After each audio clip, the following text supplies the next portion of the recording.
Okay, so let's run what is the need of deep reinforcement learning. Okay, so deep reinforcement learning, or you can say deep RL, is needed to handle high dimensional input space that are commonly found in real world problem.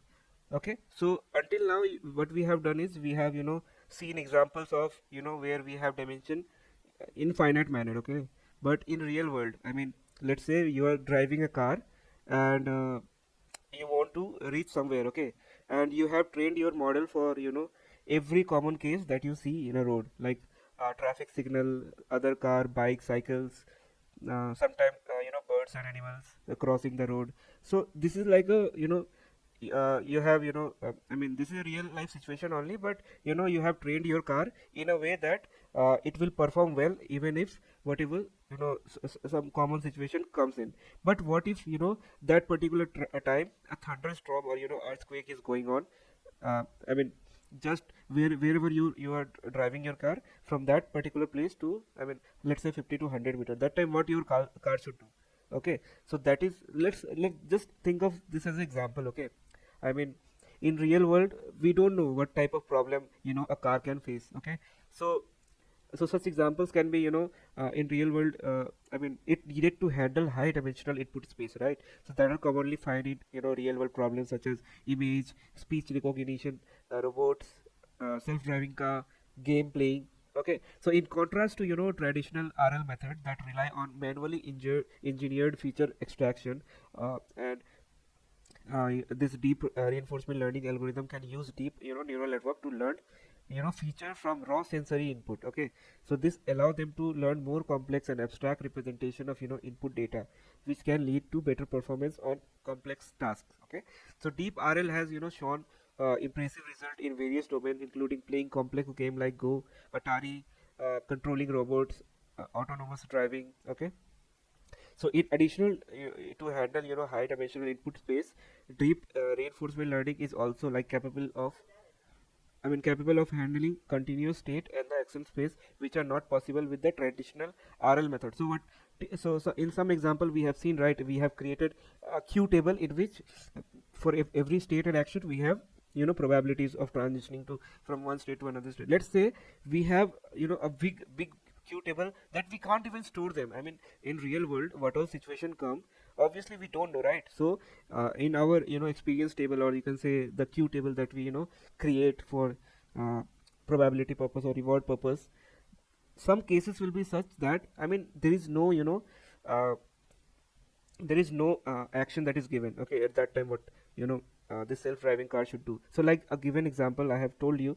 So suppose the earthquake is going on, or I mean, the road is let's say, I mean, you're driving a car, suddenly the road broke. Okay, at that time your car should go ahead, or your car should stop at that time. So these are a real time situation. Okay, and that time our car should be more intelligent than us to make a decision that time, that particular time. Okay, so yeah, so basically I mean, to additionally handle, I mean, high dimensional input space, deep RL is capable of handling such cases. Okay, which is not possible in traditional RL method. This is because deep neural network can approximate the value or policy function for any continuous input space. Furthermore, deep reinforcement learning algorithms are capable of learning from raw sensory input that I was just telling, and making them more flexible and adaptable to different environments and tasks, you can say. So this eliminates the need of domain specific knowledge and feature engineering, which can be time consuming and expensive. However, the deep RL also come up with some challenges, such as instability in learning, high computational requirement, and difficulties in exploring large state and space action. So these challenges require algorithm design, require careful algorithm design, parameter tuning, and computational resources. Okay, so basically so there are several type of deep reinforcement learning, and each of them have the own strengths and weaknesses. So there are three different types. So first is deep Q networks, policy gradient method, and then actor critic methods. Okay, so overall the deep reinforcement learning is promising field with the wide range of application in various domain.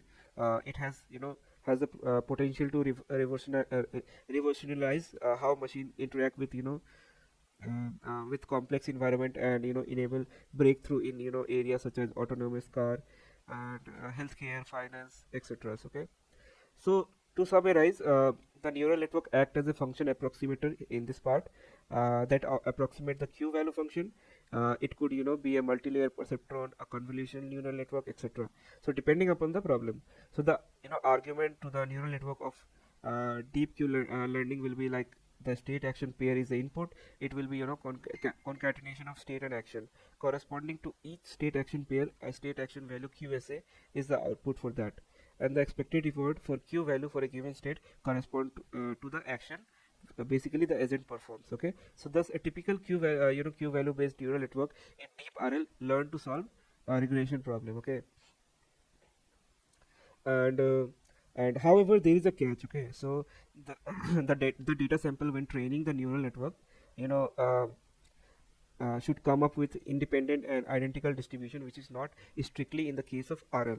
So that means the samples are not independent because the next state is usually highly dependent on the previous state and action. So for example, let's say an agent is trying to learn to play an Atari video game. Okay, so the state is represented by the screenshot of the game at any point. As you move from one screenshot to another, there will be a little change in pixel value. Okay, hence the next state, or you can say screenshot, is dependent on the previous one.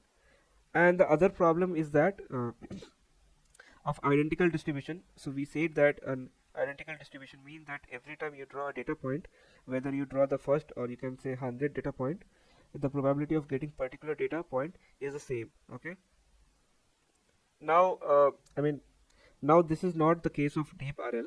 The probability of state action reward triplet, so appearing the changes with time, that is episodes, that is, say you are creating a training set of 1 million state action reward triplet, and towards the start the agent has not learned much, so the probability of this triplet will be very different from when the agent has learned much more during the end of the game.